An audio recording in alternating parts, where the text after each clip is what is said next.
components to assemble a 1938 or 1939 Spirit of Motion license light assembly. You have your housing, you have your license light holder. Just for reference, this is actually a spring. You squeeze this, you can pull it out, change the light bulb when it's in the car. Because once this is mounted, this portion is going to be between the trunk and the light itself, held by these components, and you don't need to dismount the entire license light to change out that light bulb. We also have our chrome trim, our reflector, our two keepers, and our glass lens, and a new gasket that we made up. So we're going to show you in this video how this goes together. First thing we're going to do is we're going to place this part, our trim, so we're going to move some things out of the way. And you'll notice the trim piece has tabs on it. The tabs go to the bottom. These are always bent over in the first place when you get them. And the key is to get them back in there without jimming up the world. Yep, I'm going to have to bend the end one over here a bit more.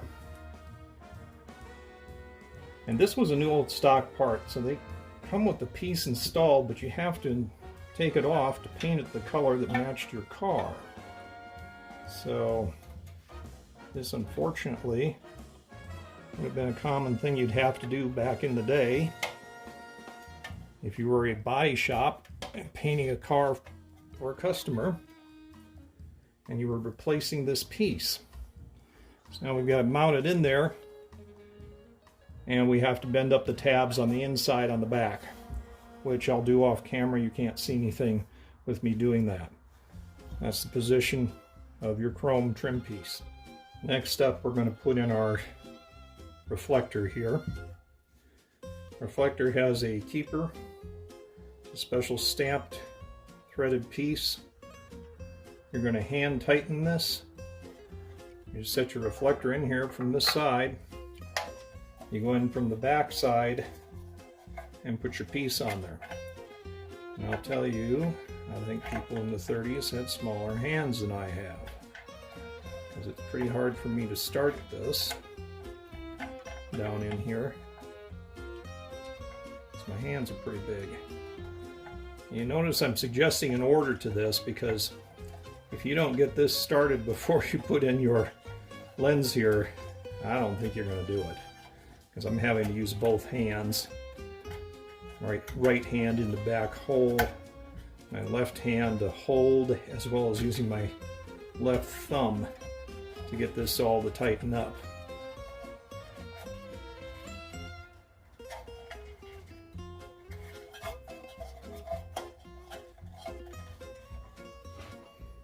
That's most of the way in. I'm going to get along those pliers.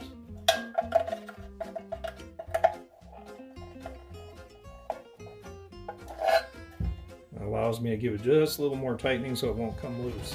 Next, we're going to put in our lens that provides the light for the license plate. You have two keepers for it, and you've got chrome screws. They go here and here, obviously. You can see there are this style of head. And I'll probably enlarge that for you. You can see the size of the head. Goes like this inside. This is how the assembly goes together, one on each side. But once again, you really can't see me do it, but that's what I'm going to do, is I'm going to put one on each side. They are sloped. And you must have, it's about a 1/16 of an inch gasket. It was cork originally, so we've got a cork one here. We'll put that in now. I definitely recommend starting one of these on the side before you even try to put the lens in. So we'll bring one in here.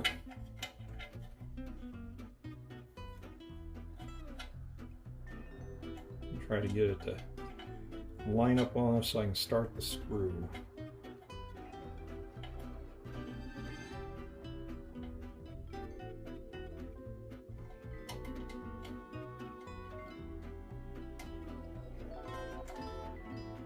Sure they had a better method at the factory. I'm feeling very left-handed. I'm not very good at my left hand. Suppose I could start the other side first, but there we got it, I think. Yep. That side started. Now we're going to try to start the other side, similar thing.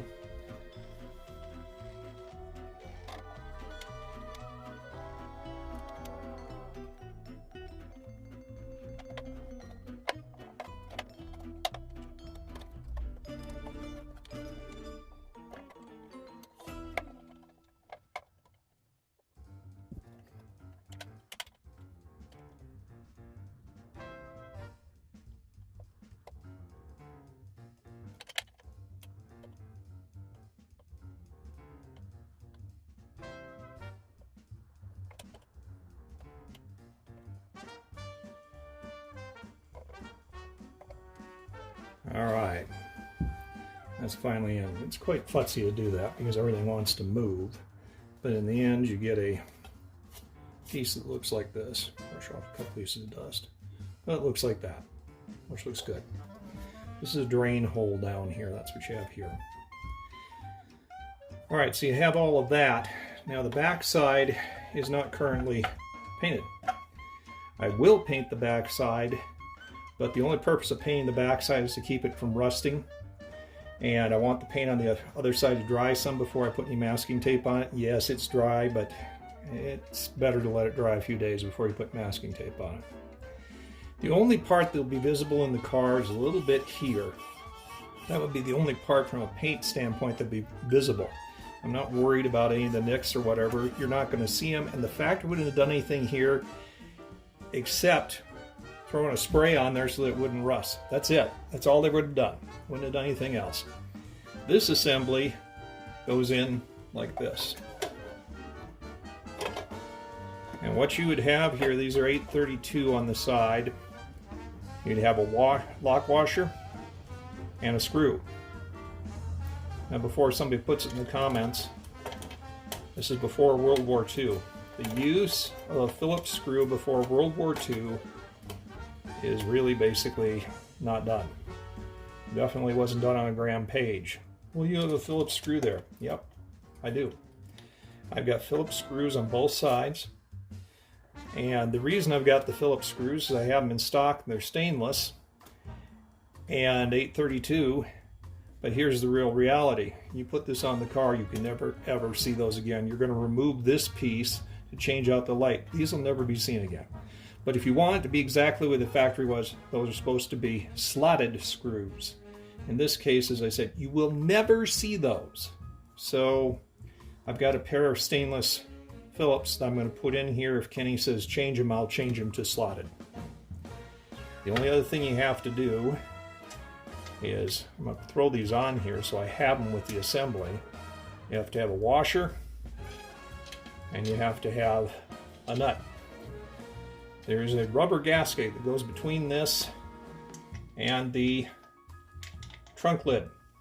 As a consequence, you don't need anything for a lock washer because when you tighten this up, you're squishing the rubber that's effectively providing a force back and keeping the parts together, besides the fact that these studs aren't long enough to have the lock washer on them when it's installed in the car.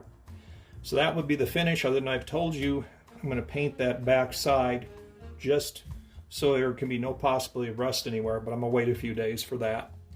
But that is the assembly for the license light on 38 and 39 Spirit of Motion cars.